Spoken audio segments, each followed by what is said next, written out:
Bueno, mi nombre es Jessica Ramos, soy trabajadora social de Provivienda en Tenerife, en el programa estatal Promoción de la No Discriminación Residencial de la Población Inmigrante. Lo primero, darles la bienvenida a todas las personas presentes, porque sé que han hecho un esfuerzo en su agenda para asistir a esta webinar.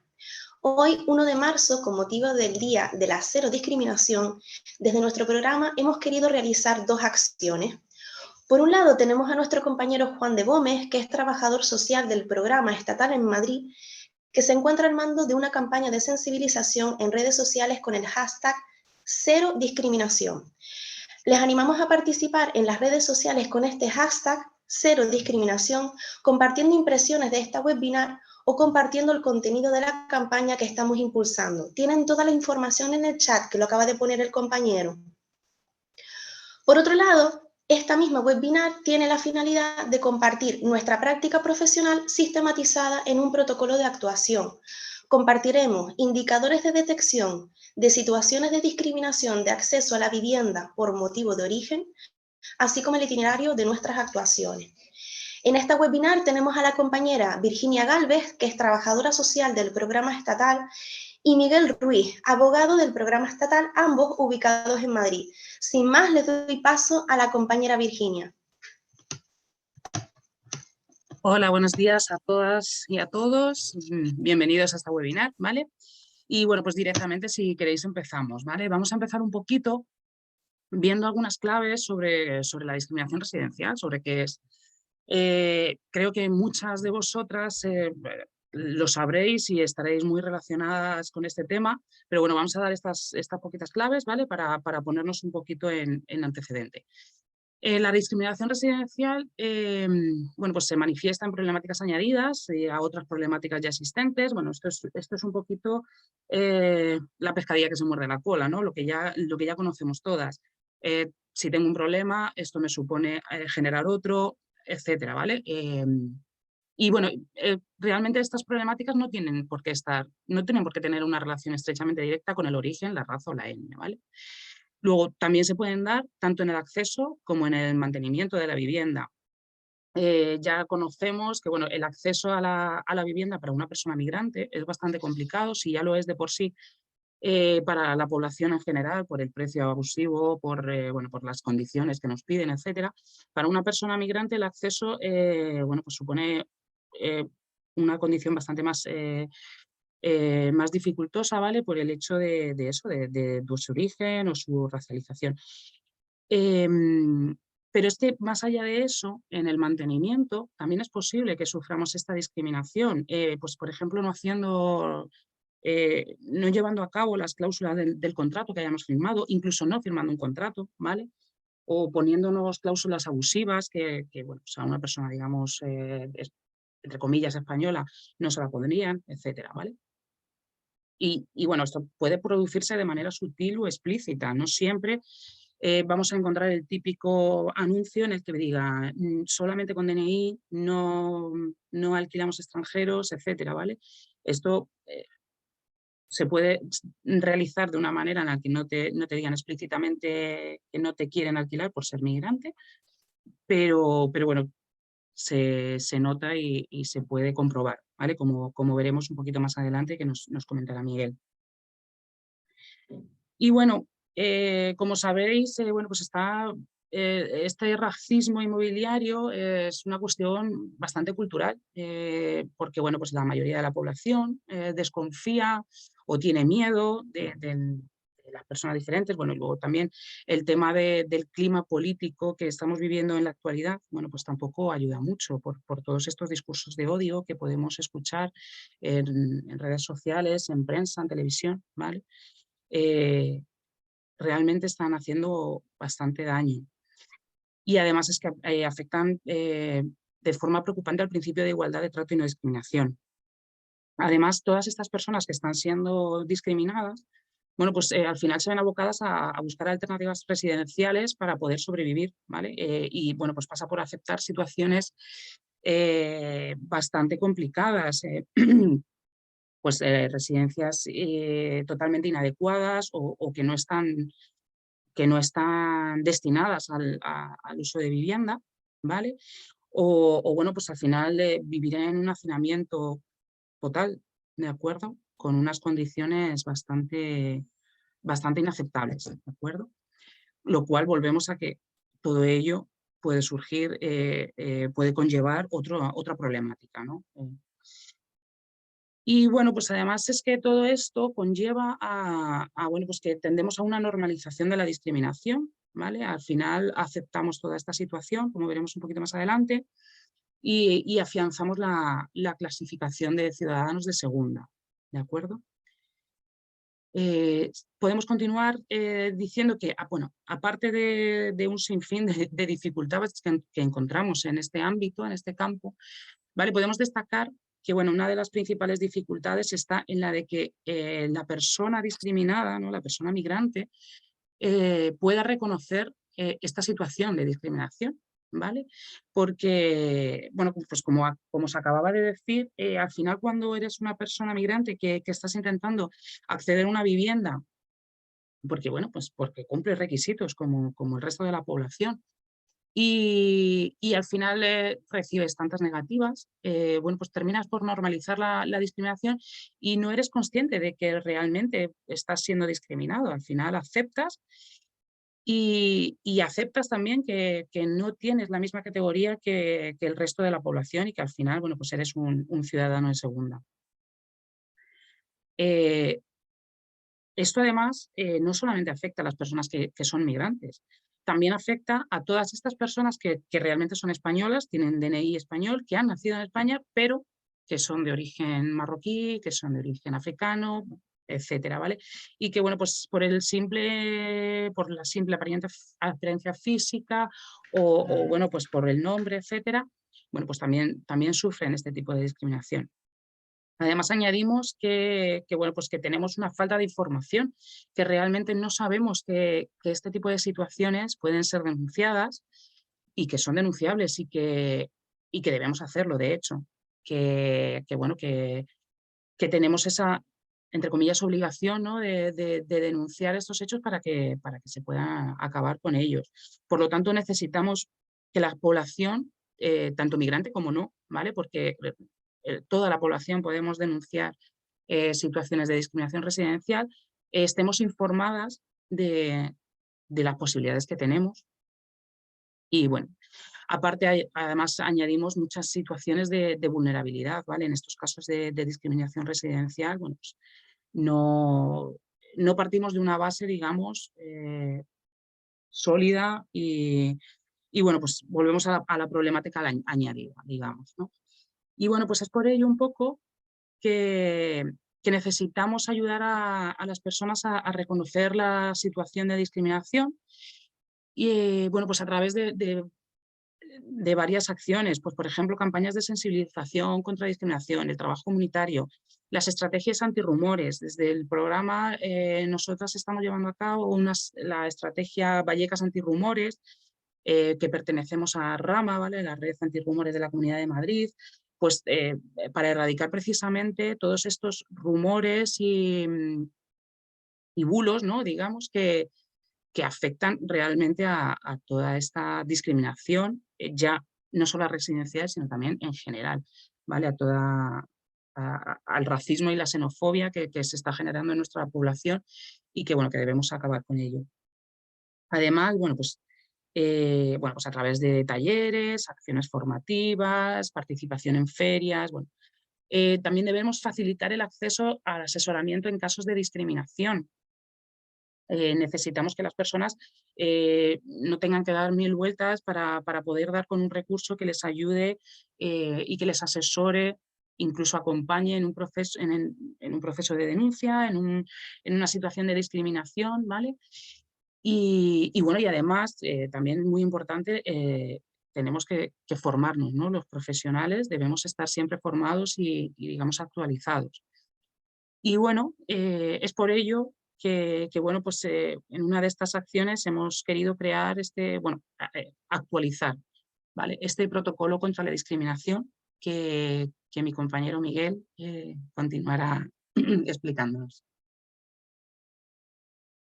Buenos días. No sé si me escucha bien.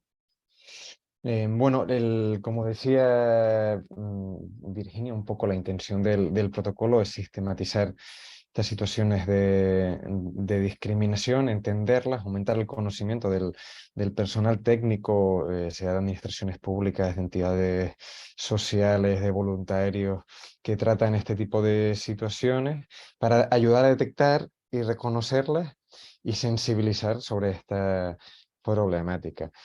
Mm, las cuestiones que vamos a ir viendo a lo largo de esta sesión se van a centrar, como ya se ha comentado, en la discriminación que sufre la población migrante y la población en general por motivos étnico-raciales.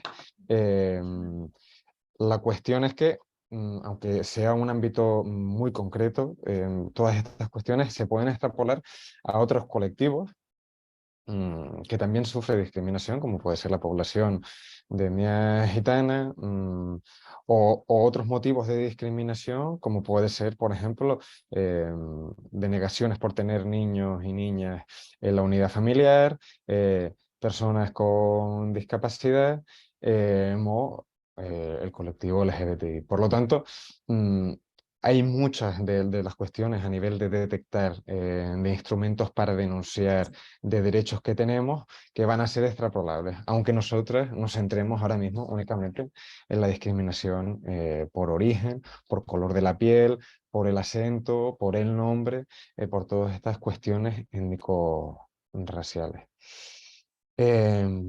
Bueno, un poco, ¿no? A nivel de que queremos conseguir, es un poco lo que hemos venido informando, ¿no? De detectar casos, de sistematizarlos para que puedan llegar a nuestro programa o a otros recursos que traten este tipo de situaciones, eh, no, esa información que llega a todo el mundo y visibilizar esta problemática. Para detectar nos vamos a centrar sobre todo en el racismo inmobiliario, que yo creo que es la manifestación más habitual de la discriminación residencial contra la población migrante, pero también vamos a hablar de discriminación indirecta, de instrucciones de acoso discriminatorio. Eh, Esto es una parte un poco más jurídica, pero bueno, espero que la puedan seguir sin problema. La discriminación directa básicamente es un trato menos favorable que se le da a una persona respecto a otra en cualquier aspecto relacionado con la vivienda, cuando sobre todo no hay una causa justificada y los medios que se han utilizado para hacer una diferencia de trato no son proporcionados ni adecuados. Por lo tanto, no cualquier tipo de diferencia de trato va a ser una discriminación que se pueda denunciar. Un ejemplo claro es la situación eh, de una mujer que pone un piso, anuncia un piso para compartir una habitación. La normativa europea ya ha dicho que, por ejemplo, si únicamente aceptara a mujeres, este sería un motivo que por la intimidad y por el derecho, y por los derechos de la mujer estaría amparado y por lo tanto sería con una finalidad objetiva y el medio sería proporcionado. Por lo tanto, en algunos casos va a ser justificado, pero la mayoría de casos que vamos a ver, la diferencia de trato por origen, por color de piel, por acento, va a ser una cuestión no solo moralmente reprochable, sino que también va a ser ilegal. ¿Cómo detectar, no? A nivel de discriminación directa está el racismo inmobiliario, que es el racismo de las agencias inmobiliarias y propietarias que deniegan ver pisos. Y sobre todo cuando se acaba de colgar el anuncio, la discriminación la podemos detectar cuando nos ponen excusas del tipo el piso ya está alquilado, cuando se acaba de colgar, no tenemos todavía las llaves. Esta es la que de mis preferidas porque mm, es muy difícil poner en alquiler un piso cuando todavía no tienen las llaves, o ya tenemos una lista de espera cuando se acaba de colgar el anuncio. También hay a veces que es más evidente y la detección por lo tanto es más sencilla, ¿no? Como decía Virginia, hay veces que es muy explícito. Por ejemplo, cuando en medio de la llamada o a través de WhatsApp el agente inmobiliario nos pregunta de qué nacionalidad somos. Es decir, esta no es una información que releve ninguna cuestión sobre la viabilidad económica, la capacidad que tenemos para pagar la renta y por lo tanto es un indicio muy claro de que hay una voluntad de filtrar las candidaturas por una cuestión racista. Hay otra cuestión que es que nos pongan requisitos económicos más elevados que el de otra persona que conozcamos que haya solicitado ver esa misma vivienda, o más elevados que el anuncio, ¿no? Que la información que aparece en el anuncio. Después hay otras denegaciones sin explicaciones razonables, sobre todo en todo lo que tiene que ver cuando ya hemos pasado el filtro. Es decir, hemos pasado el filtro, cumplimos las condiciones económicas. El filtro puede ser del seguro o de la agencia inmobiliaria que nos da el ok, y en el último momento nos dicen que no sin ninguna justificación mínimamente razonable. Ese también podría ser un indicio, no significa que siempre que ocurra haya un racismo inmobiliario detrás, pero es posible. Evidentemente, los anuncios inmobiliarios racistas del tipo no alquilamos a personas extranjeras es un caso claro, es muy fácil detectar en este caso. Y después hay otro tipo de situaciones que no serían racismo inmobiliario, que serían lo que hablamos de acoso discriminatorio, que puede ser por parte del propietario, pero normalmente por la comunidad de vecinos, que tienen que ver con comentarios xenófobos, racistas, que lo que tratan, ¿no? Este acoso por un motivo discriminatorio, porque puede ser por motivos especulativos, de fondos buitres que tratan de expulsar a los vecinos. En estos casos es porque hay una fijación racista basada en estereotipos, en prejuicios, que normalmente es el motor de todo este tipo de situaciones, y los vecinos hacen un poco la vida imposible tratando de, ¿no? impidiendo que disfrutemos de nuestro derecho a la vivienda. Entonces, este tipo de situaciones con comentarios xenófobos o racistas también se pueden detectar.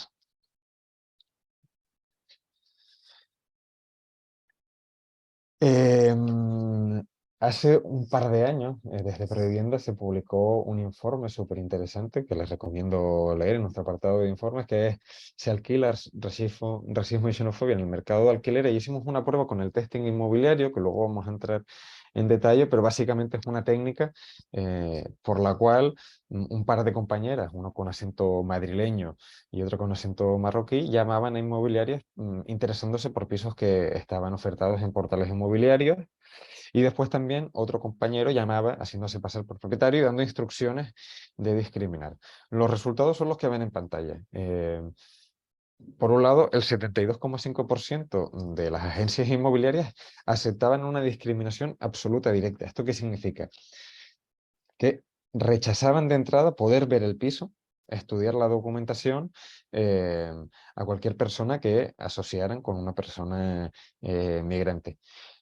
Pero lo peor, no, o sea, este resultado ya es muy negativo, pero es que además del 20 y pico por ciento restante, el 81,8% aceptaban un tipo de discriminación que le llamamos relativa, que no es que te denieguen directamente ver el piso, sino que te ponen requisitos económicos más elevados, por ejemplo, ¿no? Como vemos a mano izquierda, donde los requisitos económicos, ¿no? Por ejemplo, requerir más avales, o requerir que el contrato sea indefinido, se solicitaba más a personas extranjeras.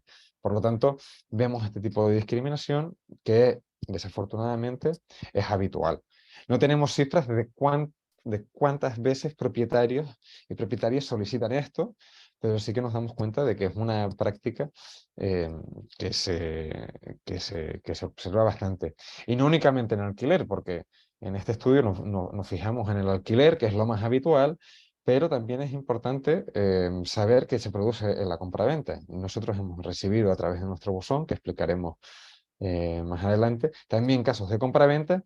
Nos sorprende bastante, pero entra en la misma lógica de estereotipos y prejuicios de una cuestión de un sustrato cultural, que piensan, si dejamos comprar viviendas a personas extranjeras, va a bajar el valor de los inmuebles de nuestro barrio porque son ciudadanos de segunda. Este es un pensamiento movido por prejuicios, estereotipos, pero para que entiendan la racionalidad que hay detrás también del racismo en la compraventa de viviendas. A nivel de detección de este tipo de cuestiones, como decíamos, no es muy evidente la mayoría de veces porque las inmobiliarias son conscientes de que esto es ilegal. Este es un informe de discriminación a la carta que encargó el Ayuntamiento de Barcelona, donde se ven varias respuestas de agentes inmobiliarios ante instrucciones de discriminar. Entonces, hablaba, por ejemplo, de que igual que hay personas que no quieren animales, hay propietarios que no quieren inmigrantes o niños, que también nos ha pasado alguna vez. Por lo tanto, vemos esta discriminación, cómo se solicita y cómo son conscientes de que los anuncios no se puede discriminar, pero cuando vengan se descartan, ¿no? En el anuncio no lo podemos poner porque te pueden denunciar. Por lo tanto, son conscientes y por lo tanto es el filtro posterior que se realiza por teléfono, por ejemplo, cuando llamamos y detectan un acento distinto, que por ejemplo puede ocurrir que no solo discriminen a personas, por ejemplo, de Marruecos o de Latinoamérica, sino incluso de España. Eh, Ocurre a veces, y ha salido noticias a este respecto, una discriminación por asociación, por ejemplo, con gente canaria, que la asocian a gente de Venezuela y por lo tanto también les discriminan. Y aquí es interesante ver cómo muchas veces eh, hay muchas personas españolas eh, cuyo acento es neutro y la única diferencia es que son personas de color negro. Entonces, en estas personas el filtro por teléfono no va a funcionar y va a ser una situación más violenta porque, y también más difícil de documentar porque va a ser producir justo en el momento de ver el piso. Por lo tanto, estas son algunas cuestiones interesantes a tener en cuenta en la detección, pero sí que queríamos señalar que este no es un comportamiento exclusivo de todas las agencias inmobiliarias, sino que también hay agencias inmobiliarias que dejan muy claro a los propietarios que quieren, que solicitan discriminar, que estas cuestiones son ni respetuosas ni éticas y fundamentan la decisión de no aceptar este tipo de encargos en que la experiencia demuestra que lo importante no es el color de la piel, el acento, la procedencia, las raíces de uno, sino básicamente en la posición económica de la persona y de la familia. Después hay otro tipo de discriminación que esta es bastante más complicada de detectar, incluso para los profesionales del ámbito de la vivienda, la discriminación que tiene que ver con la discriminación indirecta, porque son prácticas, leyes, normas, criterios, requisitos que son aparentemente neutros, pero que afectan en mayor medida a una población o a una persona respecto a otra, lo mismo, sin que haya una finalidad que lo justifique o habiendo una finalidad siendo los medios desproporcionados para conseguir el resultado. Lo vamos a entender mucho mejor con el ejemplo del informe que publicamos el año pasado desde el programa de promoción a la no discriminación residencial, en la que se analizaba, por ejemplo, cómo la Comunidad de Madrid, a través de la Agencia de Vivienda Social, que es la que oferta vivienda pública a la población de la Comunidad de Madrid, discriminaba. Solicitamos datos a la Comunidad de Madrid relativa al número de solicitantes por un lado y el número de adjudicatarios por el otro, y la sorpresa, los datos confirmaron un poco la intuición que teníamos. Por un lado, la mayoría de personas que solicitaban vivienda pública eran extranjeras, hasta un 60 y pico por ciento. En cambio, en el momento de las adjudicaciones, en el momento de otorgar vivienda, tan solo se otorgaba vivienda a un 26%, 27% de la población. ¿Qué ocurría entre medio, no? ¿Qué ocurría en esta caja negra para que de repente se invirtieran las proporciones? Y lo que vimos es que, sobre todo, había un requisito aparentemente neutro que afectaba mucho a la población extranjera, que era el requisito de haber estado empadronado o haber estado trabajando como mínimo 10 años en la Comunidad de Madrid, que esto, de las solicitudes que se rechazaban por este requisito, la mayoría pertenecían a personas extranjeras. Hay otro tipo de discriminaciones, pues, ¿no? Veíamos que esta es muy complicada, y otro tipo de discriminaciones que ya hemos comentado, como el acoso discriminatorio. Eh, Hay otra que son las instrucciones, que también hemos comentado. Y después hay otra que no hemos puesto porque esta todavía es más compleja de detectar, que es la segregación residencial, o más que detectar, de denunciar, que es la segregación residencial, que se produce, por ejemplo, en situaciones como la de la Cañada Real, donde encontramos una población mayoritariamente migrante de etnia gitana. Pero no solo por eso hablamos de segregación residencial, sino que además se da la cuestión de que las administraciones públicas no están implementando los servicios públicos de transporte, de educación, de sanidad, de sistema de suministros básicos suficientes para que esa población tenga una igualdad de trato respecto a otros distritos. Por lo tanto, estas son cuestiones de detección. El protocolo se centra sobre todo en la parte de racismo inmobiliario, aunque también da pistas sobre el acoso inmobiliario, porque estas cuestiones requieren de un análisis más exhaustivo y profesional. A nivel de quién nos puede discriminar, pues bueno, cuando hablamos de racismo inmobiliario veíamos personas propietarias, familiares, agencias inmobiliarias. Los portales inmobiliarios también tienen su parte de responsabilidad, aunque es verdad que la justicia de alguna forma liberó a Idealista de una multa que le había impuesto el Ayuntamiento de Barcelona, diciendo que no se le podía ser responsable de los anuncios, pero Idealista tomó nota, por ejemplo, y es muy interesante porque actualmente en este portal inmobiliario se puede denunciar la discriminación, o sea que un anuncio contiene elementos discriminatorios. Las entidades de crédito también pueden ser responsables. Por ejemplo, tenemos una denuncia, una reclamación ante el Banco de España de una ciudadana de origen ruso a la que se le ha denegado una hipoteca únicamente porque tiene una nacionalidad rusa, no porque tenga ninguna conexión o reciba dinero de alguna persona sancionada en Rusia por la guerra de Ucrania, sino únicamente por su nacionalidad. Los vecinos, como hablábamos, acoso discriminatorio, la comunidad de propietarios igual. Y después las administraciones públicas, hemos visto, por ejemplo, a nivel de adjudicación de vivienda, pero también a nivel de padrón, o, que es otro tema, que es la denegación de servicios a las personas que están en situación administrativa irregular.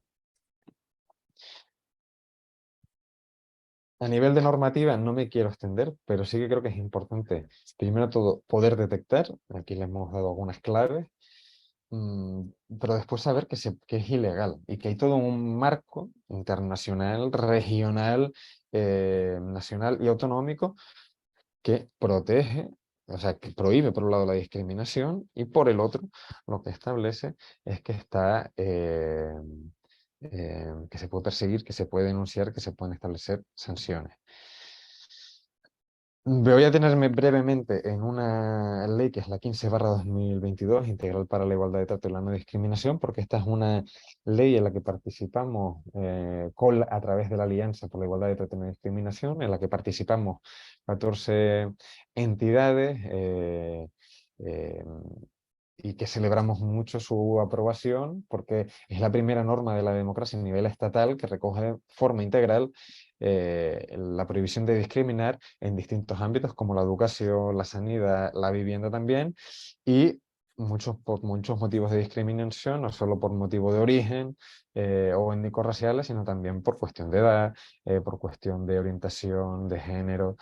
Por lo tanto, es una norma que establece un marco que ayuda mucho, sobre todo para aquellas comunidades autónomas que no habían aprobado una norma. No es que antes no hubiera nada, porque el Código Penal lo castiga, la ley de extranjería castiga también determinadas situaciones de discriminación, en normativa de consumo también, pero viene a dar un marco muy seguro para denunciar la discriminación y esto, como decíamos, ayuda a aquellas comunidades autónomas que no habían aprobado un marco de lucha contra la discriminación en el ámbito de la vivienda, aunque habían comunidades autónomas como Cataluña, Valencia y Euskadi, que ya tenían normas para perseguir este tipo de situaciones.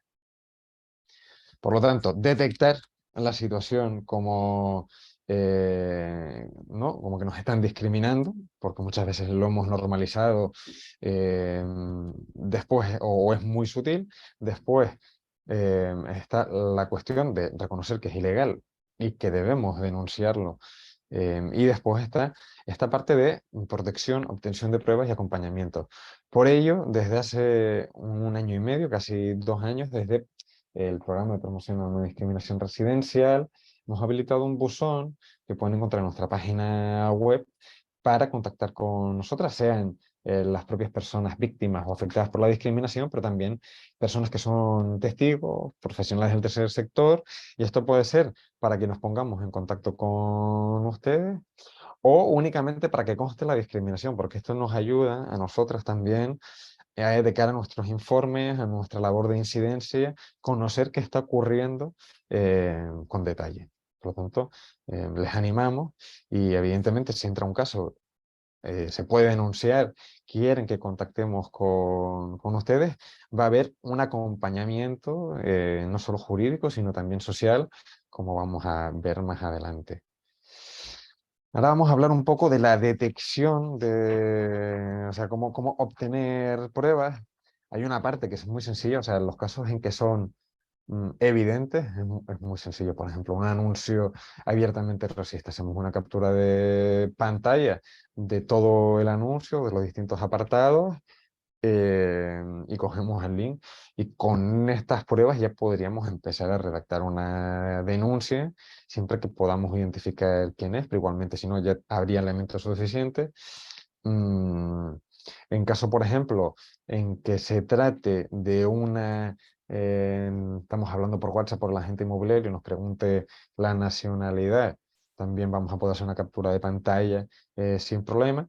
En los casos de llamadas, como vamos a ver justo a continuación, es legal grabar las conversaciones y si nos preguntan por nuestra nacionalidad, si hemos grabado la llamada también. Aquí siempre hay una cuestión que es, grabo las llamadas, aunque no me hayan discriminado, y aquí es una cuestión personal, pero conociendo cómo está la situación de racismo en el ámbito de la vivienda, sería precavido grabar la llamada en caso de que nos vayan por si nos pueden denunciar.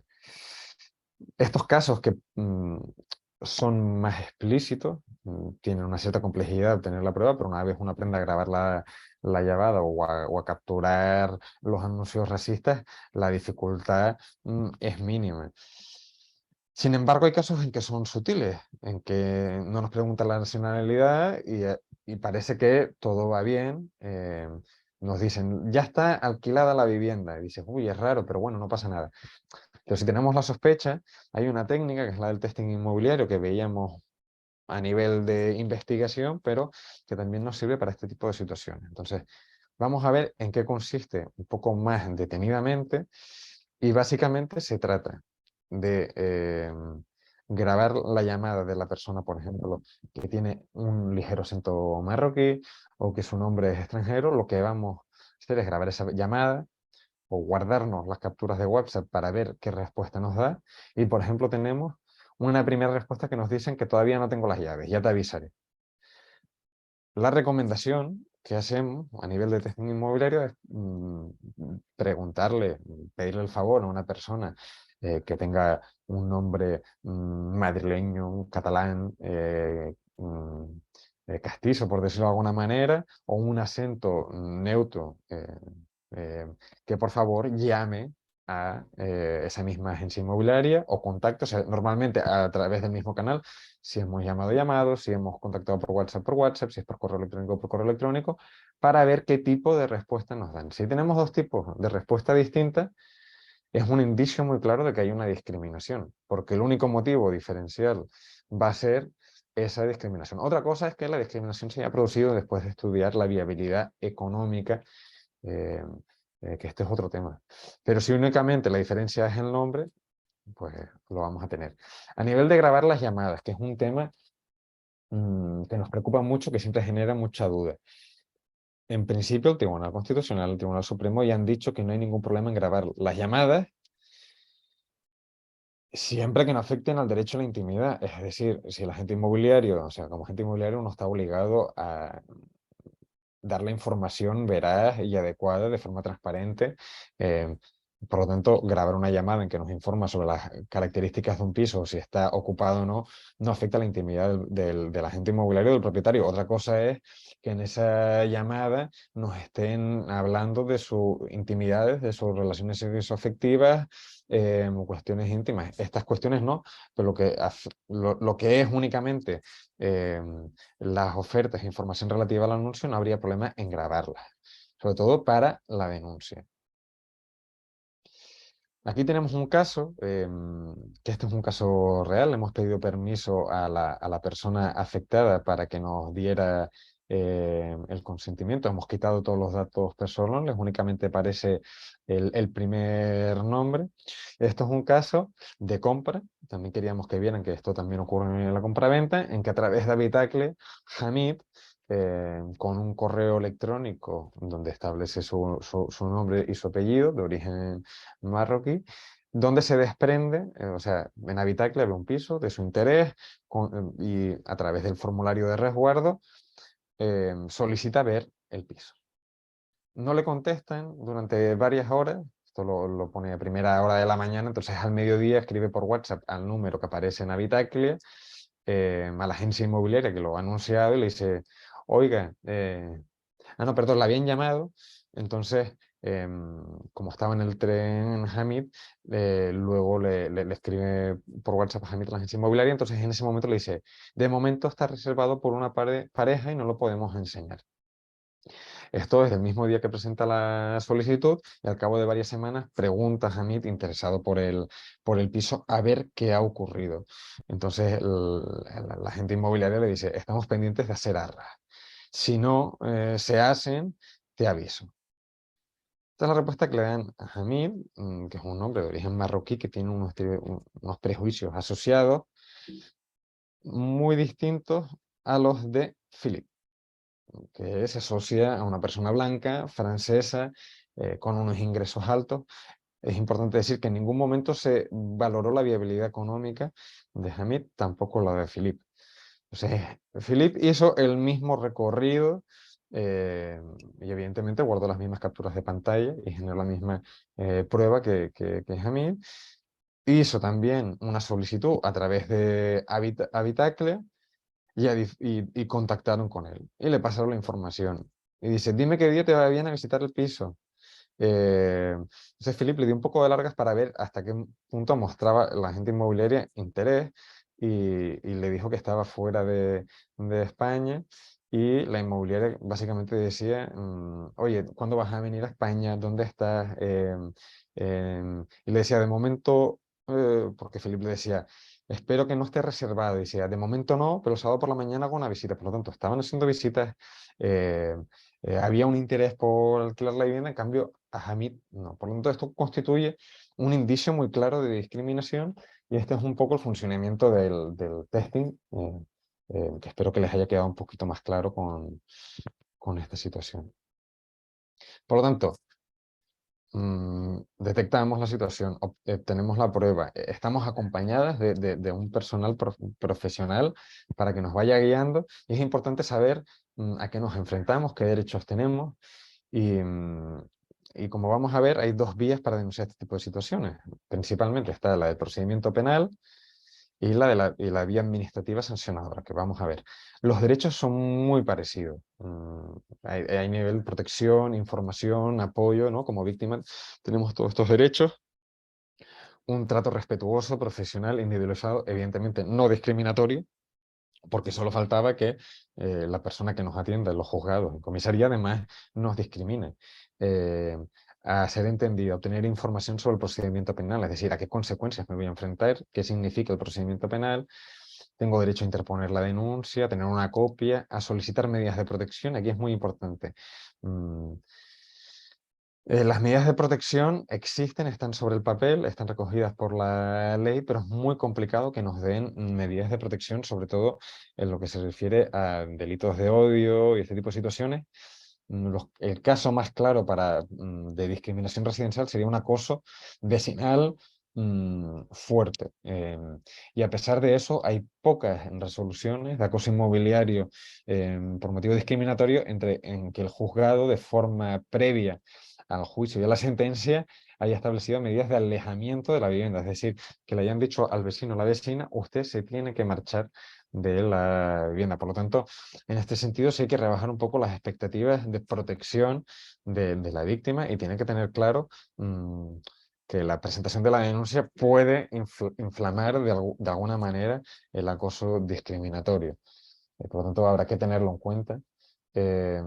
Solicitar servicios de interpretación, de traducción, estar acompañado durante el procedimiento por una persona de su elección, es otro derecho importante del procedimiento penal, asesoramiento jurídico inmediatamente previo a la interposición de la denuncia, y después está otro que veremos más adelante, que es el de que tiene que haber una responsabilidad civil derivada del delito, es decir, una indemnización. En cuanto al procedimiento administrativo sancionador, que es la otra vía por la que se puede denunciar, los derechos son muy parecidos: recibir información, derecho a recibir asesoramiento jurídico gratuito, a interponer la denuncia ante la administración pública correspondiente. Después hay otra que es la de ostentar la condición de interesado, que esta es una cuestión que nos está costando un poco, a pesar que la ley ya lo reconoce explícitamente, pero antes ya lo veníamos diciendo, que esta condición de interesado básicamente es la que en el procedimiento, o sea, un procedimiento sancionador, como veremos, es como un procedimiento de una multa de tráfico, lo que ha llevado al ámbito de la igualdad de trato y no discriminación en el ámbito de la vivienda. Y básicamente la condición de interesado es que nos trasladen, si se abre un procedimiento, que nos den un trámite de audiencia, es decir, poder presentar alegaciones, decir la nuestra, dicho campechanamente, eh, y por lo tanto hay administraciones públicas que todavía no son conscientes o son reticentes a darnos esta condición de interesada a las personas víctimas y afectadas, porque también lo pueden ser por ejemplo, Provivienda podría ser interesada en un procedimiento defendiendo y representando a una persona víctima de discriminación. Además, está el derecho a obtener una resolución expresa sobre la reparación del daño causado. Diferencias entre el procedimiento penal y el procedimiento administrativo sancionador, rápidamente. Procedimiento penal, hablaríamos de un procedimiento que se lleva por el juzgado, donde hay una primacía de la declaración verbal de la víctima, que si uno quiere participar más allá como víctima y como parte, seguramente va a necesitar una asistencia letrada, y la condena puede llevar a una inhabilitación en los antecedentes penales. En cambio, el administrativo sancionador, como decíamos, se inicia por una denuncia ante una administración pública, veremos cuál. La denuncia es por escrito, la declaración va a ser todas las alegaciones una primacía por lo escrito, entonces aquí vemos un punto a favor en el sentido de que vamos a estar protegidas. No nos vamos a tener que exponer físicamente a ese proceso de estar delante del agresor, del agente discriminador. Tendremos la condición de interesada, por lo tanto no hará falta una asistencia letrada, aunque es recomendable pues, ese apoyo técnico, jurídico que les comentábamos, y puede haber una sanción económica, aunque se puede sustituir, y también puede haber una inhabilitación. Consecuencias para la denuncia, ¿no? Que esta es una parte importante, ¿no? Nos da miedo denunciar por las posibles consecuencias. En principio, si no es manifiestamente falsa, ya que es importante el filtro de un profesional, no va a correr ninguna consecuencia negativa. Lo único es, en los casos de personas en situación administrativa irregular, es importante saber, por un lado, que la ley 15/2022 habla de que hay igualdad de trato para cualquier persona con independencia de su situación administrativa. Desafortunadamente, el defensor del pueblo ya ha vertido varias recomendaciones ante el Ministerio del Interior pidiendo por favor que no inicie procedimientos de expulsión cuando personas en situación administrativa irregular han denunciado ser víctimas de un delito. El Ministerio de Interior, de momento, no ha aceptado estas recomendaciones. No sabemos si la ley 15/2022 ha cambiado ese extremo. Esperemos que sí. Por lo tanto, yo tomaría precauciones en este tipo de situaciones, examinando caso por caso, pero, por ejemplo, viendo a ver si en vez de presentarlo ante comisaría se puede presentar por la vía administrativa. Eh, em, por ejemplo, si se está en trámite de tener los papeles y no es una situación urgente, si se puede esperar, porque este tipo de situaciones no prescribe normalmente 2, 3, 4 años. Bueno, valorando la situación, pero evidentemente en ningún caso debe acarrear la expulsión, aunque sabemos que nada más el inicio del procedimiento de expulsión ya es un mal trago y genera una angustia terrible. Por lo tanto, precaución en este tipo de situaciones para valorarlas caso por caso. Me he olvidado decir antes que escoger, si el Código Penal, si llevarlo por la vía administrativa, ante qué administración pública realizarlo. Esto es una cuestión bastante técnica. Por ejemplo, situaciones de acoso discriminatorio por parte de los vecinos, donde hay una violencia explícita, siempre se va a denunciar ante comisaría o ante el juzgado de instrucción, porque son situaciones muy violentas que sí que requieren una reacción penal. Casos digamos, de racismo muy grave por parte de una agencia inmobiliaria, pues yo recomendaría seguramente más bien la vía administrativa, sobre todo cuando hay particulares, porque la vía penal nada más se va contra empresarios. Aquí vemos algunos distintos organismos que pueden recibir estas denuncias en función del territorio. y la Ley 15/2022 preveía una autoridad independiente que iba a ser el organismo que recibiera las denuncias, pero todavía no se ha constituido y por lo tanto habrá que ver cómo se desarrolla este extremo. Y ahora les dejo con Virginia, que va a ver unas cuestiones relativas a las necesidades del acompañamiento más profesional. Efectivamente, gracias, Miguel. Nada, nos gustaría comentaros un poquito, bueno, pues pues desde los profesionales, cómo atender un poco a las víctimas de discriminación residencial, ¿vale? Entonces, bueno, hemos puesto aquí una serie de formaciones especializadas, ¿vale? Bueno, pues para estar sobre todo más al día. Ya sabemos que siempre tenemos que estar actualizándonos y renovándonos. Y bueno, en cuanto a formaciones especializadas que podéis ver aquí, me gustaría destacar el enfoque de justicia restaurativa, que bueno, seguro que muchas conocéis, a través bueno, de muchos casos de ETA. No sé si recordáis, bueno, pues algunos encuentros entre víctimas y victimarios. Entonces, bueno, lo que se pretende un poco con esta justicia restaurativa es poner en contacto, pues como digo, a víctimas y victimarios de manera que puedan conocerse, hablar sobre la situación, etc. Evidentemente, esto no se puede hacer en todos los casos, es un proceso difícil, complicado, que de hecho todavía en discriminación residencial, bueno, pues no se está llevando a cabo. Pero bueno, que sí se trataría de una restauración del daño, digamos, alternativa, como complemento al proceso judicial o administrativo de denuncia, ¿vale? Y que bueno, que hemos realizado un informe que presentaremos en un mes o bueno, a lo largo de este año, ¿vale? Y que bueno, que os invitaremos a participar en esa presentación.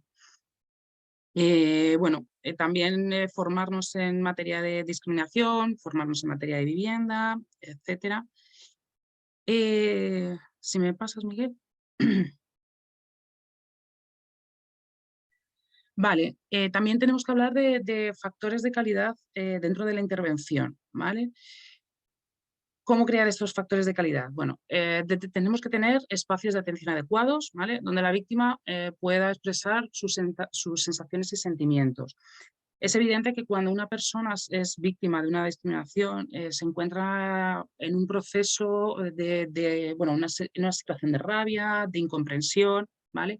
Muchas veces todas estas personas que se ponen en contacto con nosotras a través del buzón de discriminación, lo que necesitan básicamente es, bueno, contarlo, verbalizarlo, decir qué es lo que ha pasado.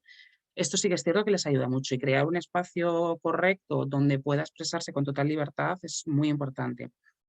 Evidentemente, la escucha activa va encaminado y va de la mano. Es importante que sepamos mantener esa escucha y bueno, que prestemos esa atención individualizada y personalizada, ¿vale? Importante tener un equipo multidisciplinar donde cada profesional, bueno, pues se va a ocupar de un aspecto de la intervención, ¿vale?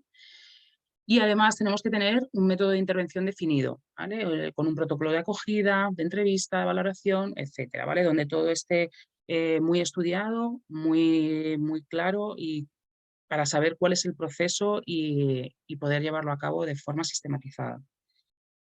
Importante cuando trabajamos con personas migrantes, bueno, pues sobre todo la comunicación, el idioma, ¿vale? Tener acceso a una comunicación fluida, ¿vale? Y clara. Y además, bueno, tener en cuenta nuestro código deontológico. Además, debemos evitar la revictimización, ¿vale? Es muy importante que una persona que ha sufrido discriminación no tenga que estar repitiendo continuamente el discurso de cómo ha sido, qué es lo que ha sufrido, qué es lo que ha pasado, ¿vale? Es evidente que para poder evitar esta revictimización, perdón, tenemos que adecuar los procedimientos judiciales y administrativos, ¿vale? Como base principal porque bueno, pues evidentemente no ayudan en en esta erradicación, ¿vale? Pero sí que es cierto que nuestra coordinación interna tiene que ser, como decía antes, muy sistematizada, muy clara y muy interiorizada, ¿vale? Y además tenemos que tener una buena coordinación externa con los agentes implicados.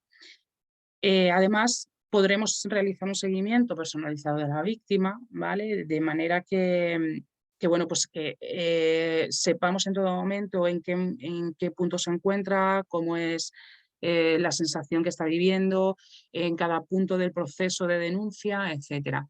Y además la haremos personalizada porque no todo el mundo tiene un proceso de reparación igualitario, ¿vale? Y cada uno, bueno, pues tiene unas necesidades en un momento determinado. Además, para reparar el daño, no todo el mundo necesita lo mismo. Hay gente que necesita que le pidan perdón, hay gente que necesita una indemnización, bueno, etcétera. Y hay gente que solamente quiere denunciar y que no vuelva a pasar. Entonces, bueno, ese seguimiento resulta importante y, bueno, pues lo haremos de la forma más personalizada posible. Además, podremos a realizar difusión a través de campañas de concienciación, ¿vale? Para promover la detección de casos y la denuncia, como decía antes, ya no solamente de las personas migrantes, sino de la población general, para que no permitamos estas situaciones, ¿vale? Y si pasas. Bueno, ahora Miguel nos va a hablar un poco de las alternativas que tenemos a la denuncia, ¿vale? Sí, hay una parte, muchas veces pensamos directamente en la denuncia, pero como decía Virginia, es importante ver qué es lo que quiere la persona afectada, la víctima de la discriminación. Hay una parte que es la mediación vecinal, evidentemente una cuestión compleja, laboriosa y que requiere de conocimiento, ¿no? De una formación específica.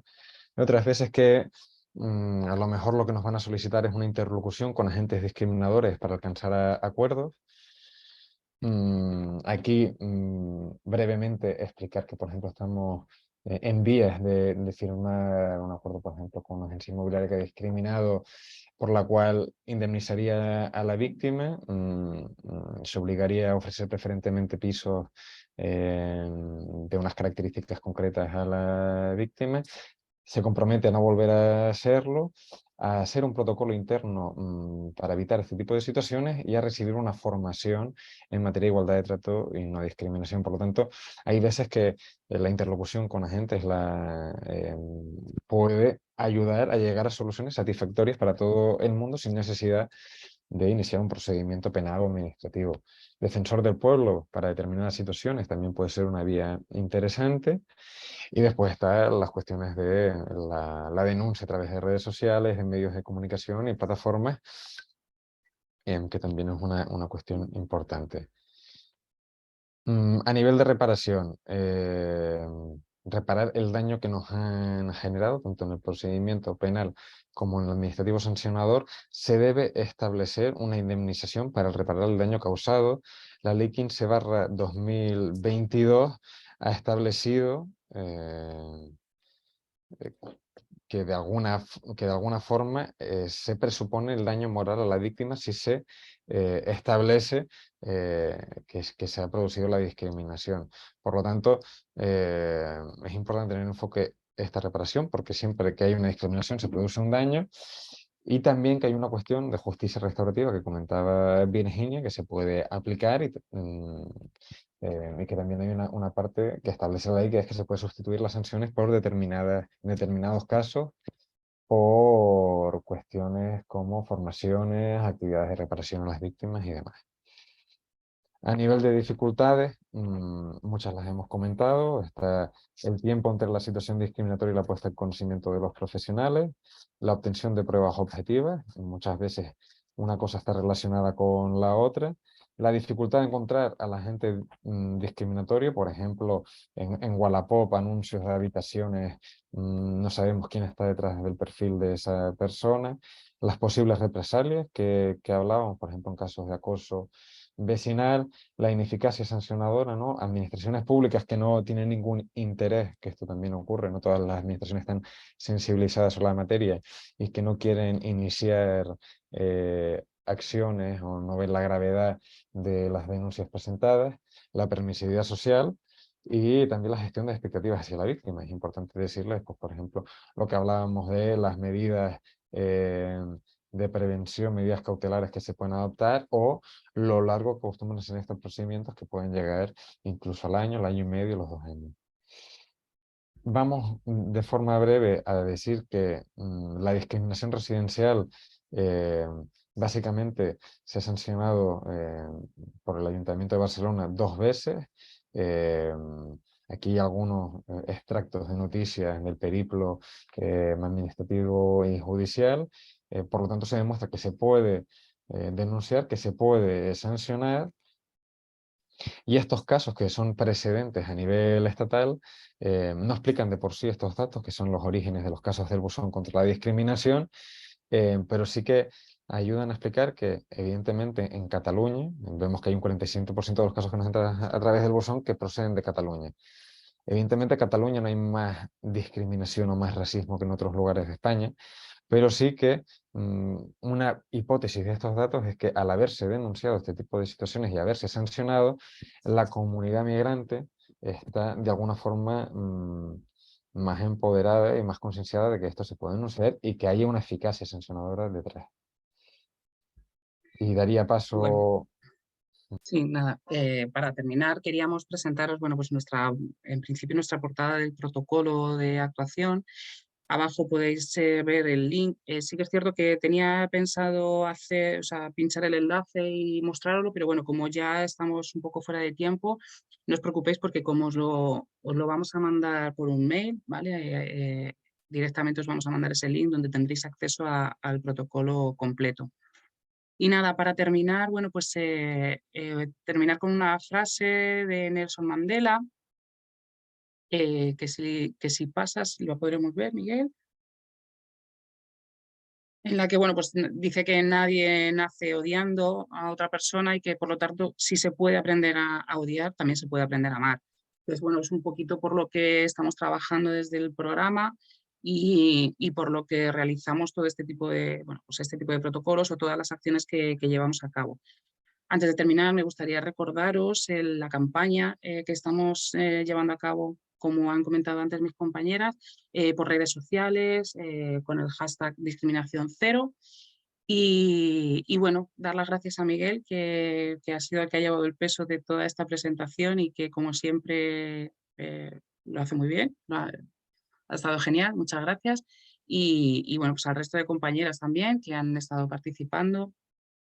Y bueno, a Juan, de que ha estado en redes sociales, como no, a Jessica por su presentación, y a todas vosotras y vosotros que habéis estado aquí, habéis hecho el huequito para darnos vuestro tiempo, así que agradeceroslo mucho, ¿vale? Muchas gracias.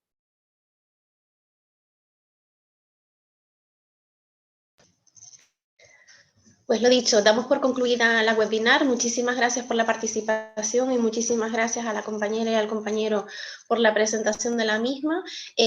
Publicaremos la grabación de la webinar, que están preguntando por ella en el chat, en nuestro... bueno, a través de nuestro canal de YouTube, pero antes sí le enviaremos por correo electrónico, como bien le hemos dicho ahora en el chat, le compartiremos el protocolo, ¿vale? Donde podrán verlo con detenimiento. Pues muchísimas gracias y feliz día.